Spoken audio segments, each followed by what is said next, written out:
Hello and welcome to this week's edition of the Georgia Post Review. I'm Lynda Reynolds and I will be hosting this week. And this week we are going to be hearing about a new business in the county called In the Door. We have Mr. Jerry Myers and Mr. Robert Gordon here to tell us about this organization. So what does In the Door do? So what In the Door does, we have two different things, and two things in particular that we concentrate on in Crawford County. One being our one-stop operator services, as we work with all of the 10-county area of Middle Georgia. Okay. But specifically in Crawford, we help with the one-stop operations, as well as out-of-school youth services. The out-of-school youth services aids individuals 16 to 24 years old who are looking to get a GED, to get some additional technical training, who may have had some challenges in their background. We help them get employment or get skills credentials. That could be things like nursing certificates. It can be CDL, going into trucking, or it can be an HVAC. But we focus on the in-demand career fields in Georgia, and that's really our biggest focus. Okay, so if there's a youth in Crawford County between 16 or an adult up to 24 years old, and they're not employed, and they just feel like I have no skill set, you know, maybe I could be a cashier, or maybe I could pump gas or whatever, but Sure. They don't do that anymore. I know, they don't do that. Let me be clear. Certainly eligibility, one is component of that is age. They must be between 16 and 24. They must live in this King Crawford County. Okay. In addition to that, they should have a barrier to employment. So that could Maybe be, they have a criminal record of some kind? That could be a criminal background. That could consist of being low income.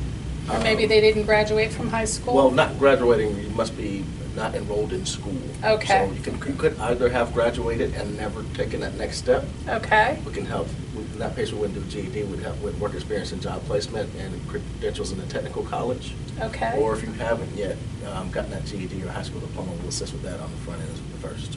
And is there any charge to the youth or the young adult for these services? On the contrary, all this is provided by millions of dollars of workforce federal funding that's poured into the state and to all of our counties, specifically to address the skills gap. Our main job as agents of workforce development is to close that skills gap. We've got this large population of unemployed and underemployed workers and job seekers. And we've got this large pool of high-tech, high-skilled, high-paying jobs.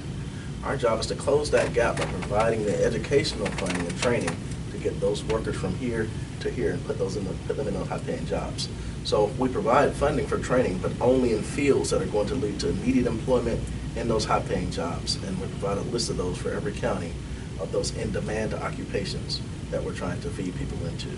Okay, and some of those are, tell me again, I know you mentioned There's them a before. national crisis in terms of CDL tractor-trailer drivers, national crisis in registered nurses. You mean like the big 18-wheelers? 18-wheelers. Absolutely. Okay. CDL class A and B. CDL, I don't, you know. And very, commercial driver's license, very short programs, 8 weeks. Wow. In 8 weeks, we can get you from unskilled, unemployed, to having your CDL into a high-paying job, paying an average about $50,000 a year for over-the-road truck drivers, and go all the way up to over $100,000.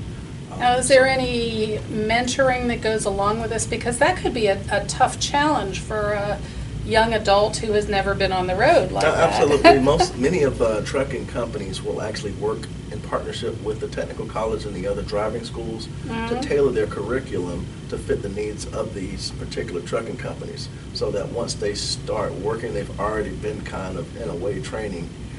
Here's what to expect. This is the way that our company X likes to have it done. Right. And they provide additional training after they've gotten their driver's license and bring them in. So the training is just like finishing college, right? Okay. Many of the training programs are at your local technical college. The company then hire you as a new entry-level employee, will put you through their particular training program as well. So there may be additional training, but you'll be getting paid by the company at that time as an employee. And do these companies frequently come with benefits like health care and? Certainly. In order to even make this list, these are occupations that the state and federal government has determined can move people out of poverty into better lifestyles, move them into the middle class or beyond. Brilliant. Sure. And one of the things that we've noticed in working, we're based in Metro Atlanta and we're spreading out all over the state, is that the information does not trickle down to some of these counties in rural areas like it should. Well, we're These- glad to have you on the Georgia Post Review. Well, these federal dollars are out there specifically to address the needs of folks in this area. We've got, for example, working with new and exciting programs with the Technical College, Central Georgia Technical College. We're working with them to try to create a drone pilot program. Oh, cool. That's some of the new technology things that we think that young people will be interested in.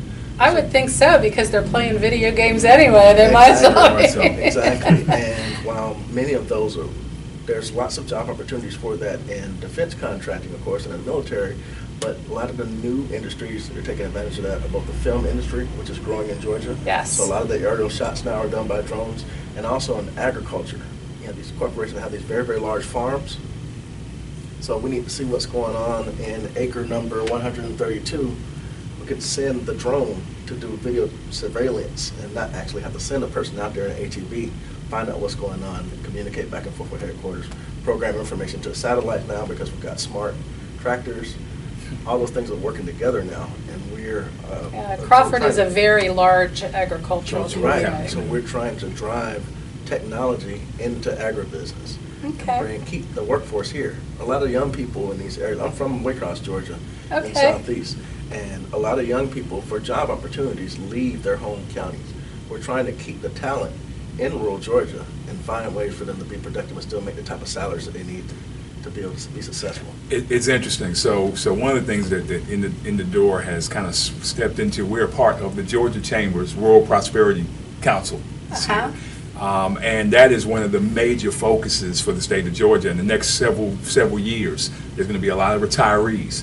If everybody goes to a major metropolitan city and leaves the rural locations, suddenly you have no economic development, you have no Right. job growth, and actually there are major plans in bringing incentives to work with employers to really train the workforce, even in the high school level, in the college level. And even in starting really at K through 12, to get these employers to have a great relationship with the education departments to try to keep individuals I here. think that, the when locations. you're looking at the, elementary school level, the important thing is to instill expectations from these children Yes. that you will go to school, you will graduate, you will have higher education opportunities, and you can choose if you want to go into a technical field or a junior college or a four-year school. And these are opportunities for you, but they have to believe it. True. They have to understand that this is their path. It's certainly a partnership with the counselors in the school system. We feel like to been driving people to everyone's got to get a four-year degree kind of mentality. Yep. And that's not reality. And there's a huge crisis Right. in plumbers and air conditioning repair people, and Exactly. electricians. Exactly. Very true. And these are very, very high-paying jobs and lots of opportunity for entrepreneurship in these fields as well. Sure. Another perspective, we work closely with Workforce Development and Georgia Department of Economic Development. So their jobs are to bring businesses to Georgia. Right. Well, these companies that want to move here need to know if we have the type of workforce that can sustain the type of business and produce the type of products and services that they want to Sure. build here in Georgia. In order to prove that, we have to be able to justify we've got this X amount of hundred of educated workers in these fields with these technical skill sets. So workforce development works closely hand in hand through in the door to provide education so that we can train up that workforce to draw new businesses into these areas. Okay, so if there's a young person or a young adult out there watching the Georgia Post Review, and they say, I need to get in the door, what are the next steps that they should take? So one thing, they need to contact Teresa Tripp, and I'm going to give you her email address. It's it's Teresa, TERESA .Tripp, and that's TRIPP at inthedoornow.com, like somebody walked in the door now.com. Reach out to Teresa Tripp. One of the things that Teresa's working on, not just on the aspect of working with the young people, but also working with the business owners in our local county. So And first of all, thank you, Georgia Post, for being a host of Work Experience. You're very Because I noticed that recently. But there are several Work Experience sites, and we need more business owners in the community that say, you know what, we could have 5 young, maybe energetic challenge. And you'd be surprised what they can bring to your business with the aspect of social media or maybe technology growth that maybe local companies may have not thought about. And even hard work. I mean, you'll be surprised in these agriculture roles. We think that the millennials and the new generation don't always want to do that work, but that's not the case. Now, if they want to be outside, they want to work in, on their own time as far as, I can do these fields at night or I can do it in the morning. Sure. We have benefited from interns at the Georgia Post, and it's surprising the kind of skill sets that they learn even in a small business like this. How to answer the phone correctly, how to handle customers when they walk in the door. We had one young lady here who didn't know properly how to address an envelope because they send everything via email. And it's not surprising that these things that we grew up with take for granted. Yeah. Basic office administrative type skills are going away in their lives, but they still exist in the real world. Yeah. Business. Absolutely, and that's an opportunity for them. But we also get feedback from the young people too. We've had some interns this summer, and a lot of the ideas and their perspective is totally different. It gets us to thinking about things from a different way, how to become more digital, how to do more remote learning opportunities. So we've taken some feedback from them and actually implemented it in our business model. Sure. I'd love an intern that could help us with our website. Those things are important. Yep. Certainly. I've always told my friends, if you have a technical problem with a computer, a smart pad, or a smartphone, just get the 17-year-old next door to help you. Right. They can do it. It's intuitive for them, where it's not for people my age. Right. Sure. Well, we do assessments on the students to try to find out what their interests are, to help to do a better job of helping guide them into one of those particular in-demand fields. So some of the kids are more apt to do things where they're technical in terms of like to work with their hands, or like being outdoors, things like that. So we'll guide them into some of the in-demand occupations that still take into account those skills. So you can still get your education, still make a good living. Right. And still do the things you like to do. Well, we've talked about over-the-road truckers and HVAC repair. Welding. Welding. Oh my gosh. Is huge and very, very high paying. Very much so. Yeah. In terms of some of the things that are a little bit more administrative, healthcare, of course, is the biggest industry in our country outside of the government. Registered nursing, but also LPN. We've got in Metro Atlanta, and probably could emulate some of the same things here. One of the hospitals, Wellstar, has a partnership with the local technical college where the technical college will graduate them as an LPN, a licensed practical nurse. The hospital will hire them and then pay for their registered nurse credentials, and while they're on the job, and continue to help them go through school and get their credential. That's one of the ways that they're addressing these demands for the workforce. So there's all these types of programs and resources available. It's really just about communicating them to the people that need it. Okay. Now, as I understand it, there's no cost to the business to have one of these bright, energetic young people come into the office. What are the hours that they should expect? Usually the hours can vary. Oftentimes, I know in most of the counties it's like usually 20 hours. It's like part-time hours, but it's the business has no cost, so it's really a benefit to all parties. Right. I mean, you have these. So they get paid through in the door. They get paid. Yep. In the door gets the federal money in order to pay for that work experience, but it's no cost to a business or for the student. So it's a perfect win-win. Get a job. Oh yeah, and the goal is for sustainability. So the goal is for them to get involved in industries that they actually see themselves going in. At the same extent, giving them the opportunity so that when they get a that big interview, or they go for they get a new opportunity, they're prepared for it. And some of those soft skills you talked about. And references. Oh yeah, definitely. I mean, if somebody's here 20 hours a week, we're gonna make sure that they know how to conduct themselves professionally. Sure, certainly. How to treat customers. They will have learned some skill sets here. And when an employer calls us, we'll be able to say, yeah, that person was great, Excellent. And then, you know, often young people who haven't had a job don't have any references. And No. getting that first job is a It's a huge deal. And let me say, I mean, I think, and that's interesting because I think what we do serves as a great confidence booster to a lot of these young adults, because they, you know, for some of them it is their first opportunity. They don't know what it's like to be in a business-like environment, so it gives them a chance to build up confidence and be prepared. Right. So when opportunities come, they're ready. And They have a flat tire, you're going to be late, call. exactly. You know, because we'll be Exactly. worried about you. You're supposed to be here, but if Sure. you come strolling in, you know, an hour late, we're going to say, hey, where you been? You Right. know. Yep. So, The other thing too, we want to be clear, we want all these programs to be two ways.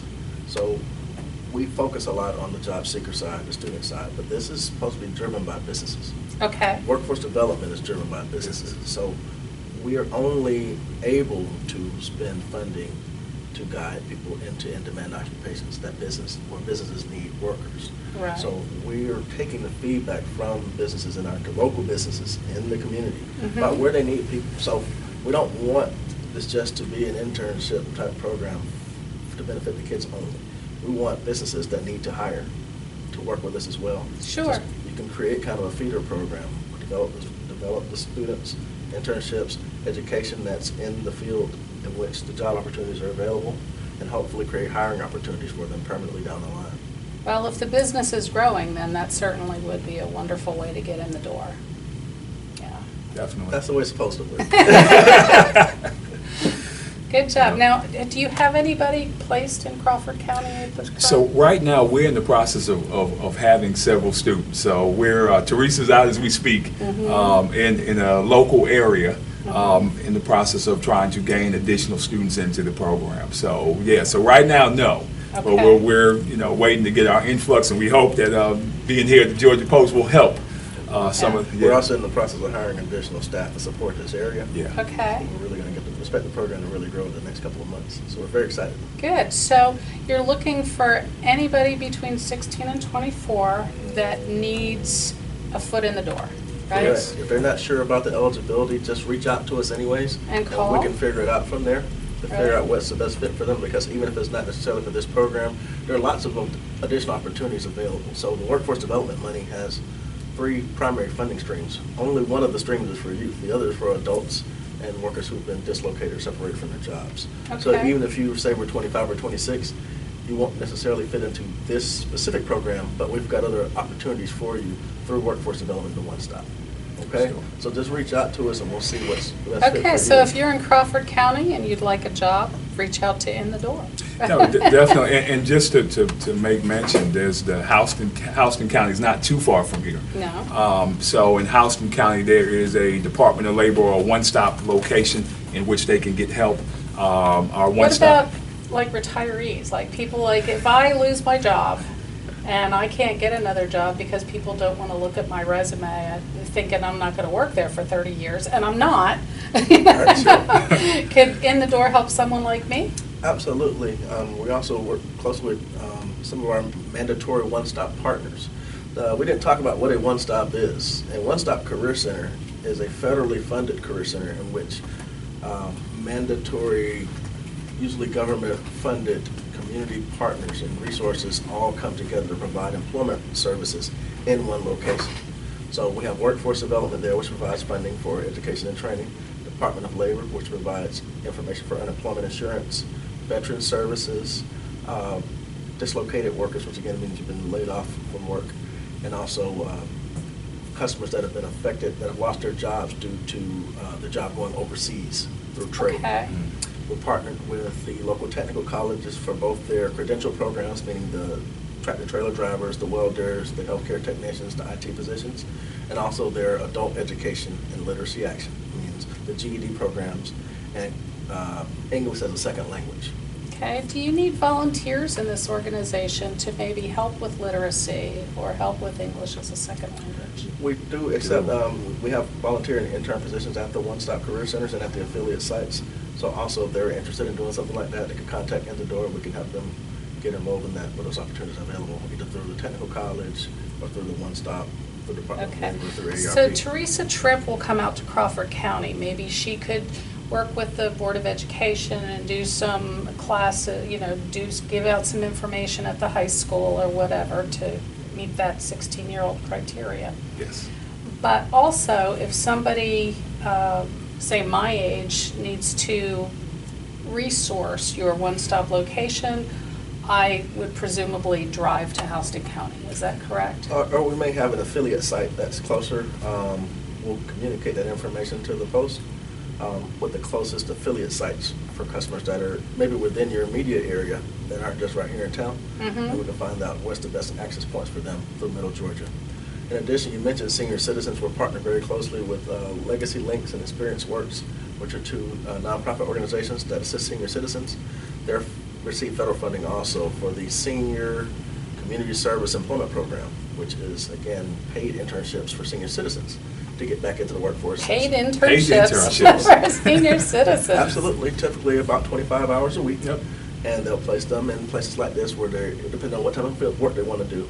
Many times senior citizens have retired many years ago and are interested in getting back into the workforce. Well, maybe their computer skills aren't up to date because they haven't worked since the late 90s, early 2000s. Well, we'll give them an opportunity to go on an internship, work in a computer lab or resource center where they can It's assist very customers. frustrating for Right. older folks when they Yeah. can't, haven't been on computers on a day-to-day basis. Exactly. So we'll provide training for them. They'll get opportunity to use it hands-on in an internship format and get paid, and hopefully have an opportunity to get hired at the place where they intern. Yeah. And usually 55 and older. If anybody Okay. 55 and older, that's really interesting. It's funny, in the door, we started doing training with CSAP, the program he mentioned, the 55 and older. That's how in the door Through really AARP. started, through AARP in Atlanta. So That's awesome. It's interesting. Very near and dear to our heart. Yep. Okay. Oh, yeah. Yep. You love me. We do.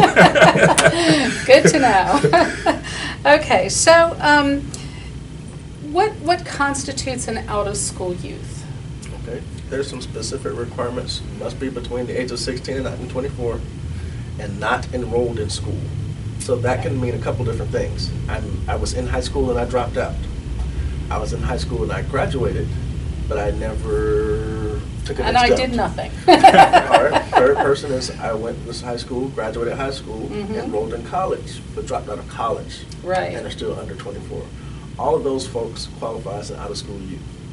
So the Okay, ones that did not graduate from high school, we of course focus on GED preparation first.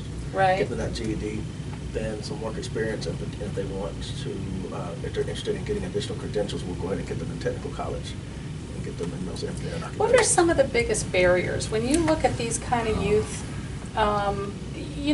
sometimes I like to think of it as inertia. I didn't do anything after high school. I don't know what I want to do.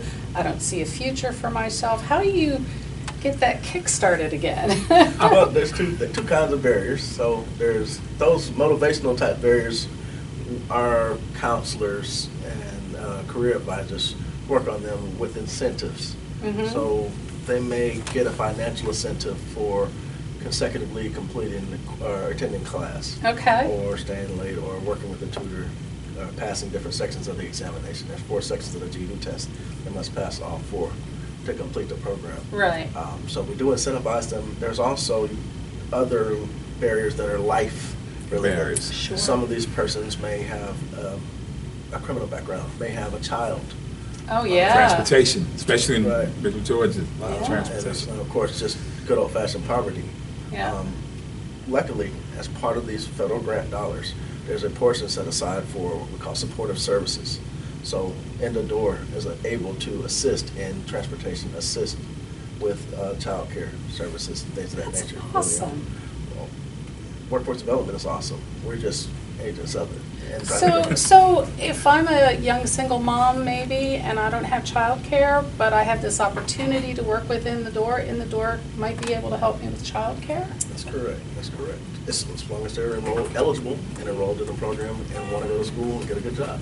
Okay. So this is for everybody. A lot of people could benefit from this type of program. It's just a matter of no one knows about this kind of stuff. When you ask people, I've never heard of this before. So we're out trying to get the word out as best we can. We appreciate the post giving us this opportunity. Definitely. We're happy to do so. We'd love to help the community and and see people overcome some of these things when if they don't see any hope, they don't see a hand reaching out to them to help them get to where they might want to be, it can be overwhelming. Very true. It really can be. Very true. So, how long has In the Door been in existence? So we started in 2015. Okay. 2015, and you're out of Atlanta. Out of Atlanta, and as well, you thank see, you for coming to Roberta to be here today. Definitely, Robert had, when he joined us, he has a huge amount of workforce experience.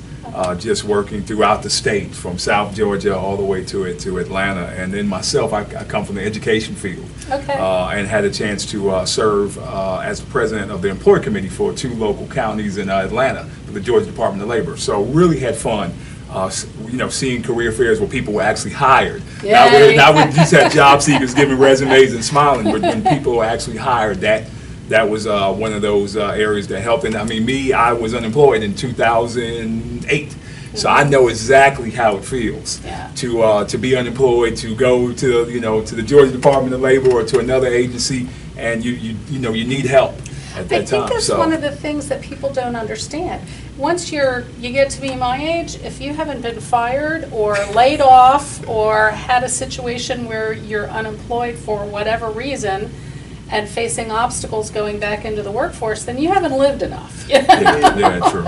I mean, everybody goes through this, and these young people or young adults, they're not alone. Everybody has to go through this in life. Yeah, the other part of our business, or one of the other parts of our business, is in the one-stop centers. We address those needs as well. There's free resume workshops, interviewing skills workshops. Other training on how to do electronic job search.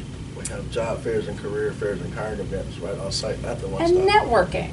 If you're networking, that's the best way to get a job. It is. Yeah, that's why everybody's on LinkedIn today.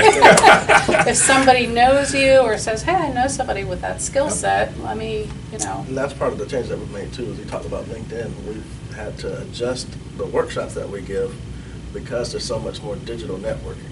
Right. And there are some jobs now where they're going to LinkedIn and other sites to find out about you prior to any interview. Or some of the interviews are done essentially digitally now. We've had to do Skype and FaceTime interviews on a tablet for people that were out of state or in another part of the county. So we are having to teach job seekers how to do those types of interviews. Like we had a job seeker that was interviewing for a flight attendant position at Delta. And the interview basically consists of you in a camera talking about yourself for about 10 minutes based on a couple of different setup questions. I may not be that interesting. And it takes some practice. But that is challenging, It takes some practice. But if they're doing the employment digitally also, you find out if someone can write. Exactly. You find out if somebody can spell. You find out if somebody can use correct grammar. And, you find out a lot about people digitally. You can. It makes it more difficult for job seekers that were used to the days when you could walk inside and make a first impression. Right. So now your resume has to do the talking for you. So resume preparation has a whole different feel, especially because now there aren't necessarily people reviewing the resumes. The computer scans the resumes also. Right. Keywords. And it changes over time. Exactly. So we do a lot of work in resume classes to teach job seekers how to tweak their resumes to talk to the computer. Well, gentlemen, I just want to thank you once again for driving all the way down from Atlanta to be here today. Thank you. I would strongly recommend that any unemployed youth of 16 to 24 Google In the Door, contact them, contact Teresa Tripp at InTheDoorNow.com. InTheDoorNow.com. Thank you. And there's resources available for you. Thank you again for coming, gentlemen. Thank you. Thank you very much. And we'll be with you again next week with Georgia Post Review.